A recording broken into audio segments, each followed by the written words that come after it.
¿Qué tal? Hoy nos vamos a meter de lleno a desarmar, literal y figurativamente, una plataforma que cambió las reglas del juego en la electrónica moderna. Resulta muy fácil ver estas placas simplemente como una caja negra mágica, ¿verdad? Algo que hace parpadear luces o mover motores por puro arte de magia.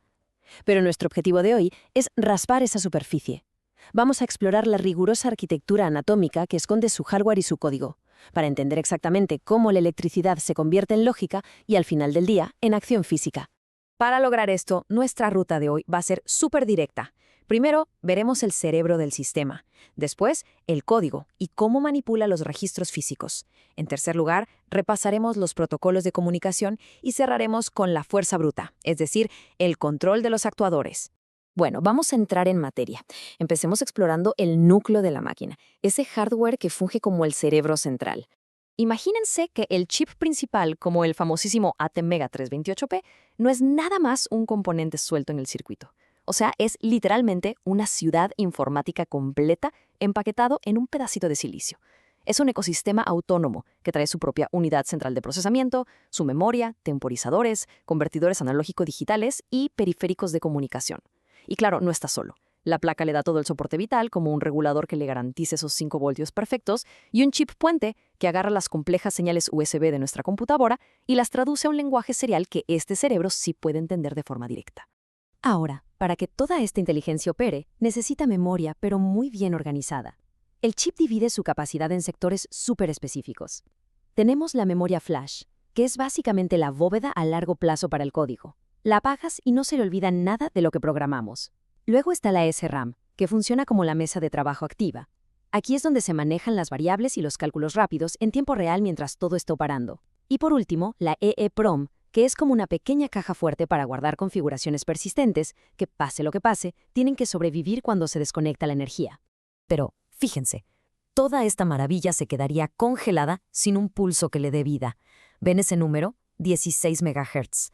Ese es el cristal oscilador. Literalmente es el latido del corazón del microcontrolador. Genera una señal constante que sincroniza con una perfección matemática cada instrucción, cada lectura y cada pulso de comunicación. Son 16 millones de ciclos por segundo, asegurando que todo el sistema baile exactamente al mismo ritmo. Muy bien, ya conocemos el cerebro físico. Ahora pasemos a la conciencia que lo hace pensar, la anatomía del software. Y esto nos ilustra brillantemente la filosofía de cómo programamos aquí. Todo programa tiene que llevar forzosamente estas dos funciones, marcando un ciclo de vida muy claro.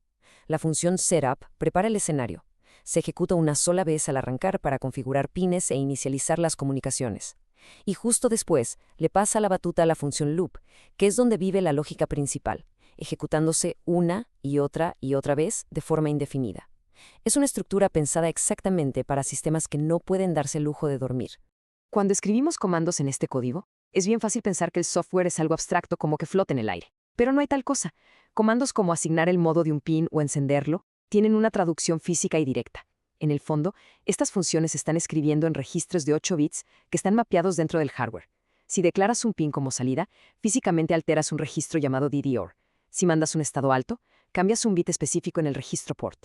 Todo comando de software es, sin excepción, manipulación física del hardware. Así de impresionante. Y aquí llegamos a un detalle que me parece fascinante, el brillante engaño del código para las salidas analógicas. Cuando queremos bajarle el brillo a un LED o cambiar la velocidad de un motor, la instrucción clásica que usamos no nos da un voltaje analógico real, no entrega 2 o 3 voltios. Lo que en realidad hace es configurar un temporizador para lanzar una onda cuadrada de alta frecuencia, la famosa modulación por ancho de pulso, o PWM. Ese valor del 0 al 255 solo altera qué tanto tiempo la señal está en estado alto versus bajo. Simula lo analógico pulsando energía rapidísimo. Una pura ilusión digital. Pasemos a otro tema crucial. Dejando atrás el procesamiento interno, ¿cómo es que este cerebro intercambia ideas con el mundo exterior? Hablemos de los protocolos de comunicación, su verdadero sistema nervioso.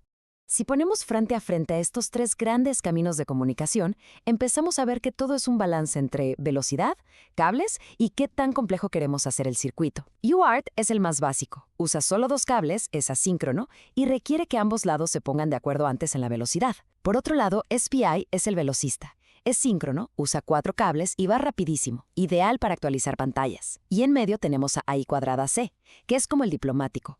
Habla con muchísimos dispositivos usando solo 2 cables gracias a que les asigna direcciones únicas.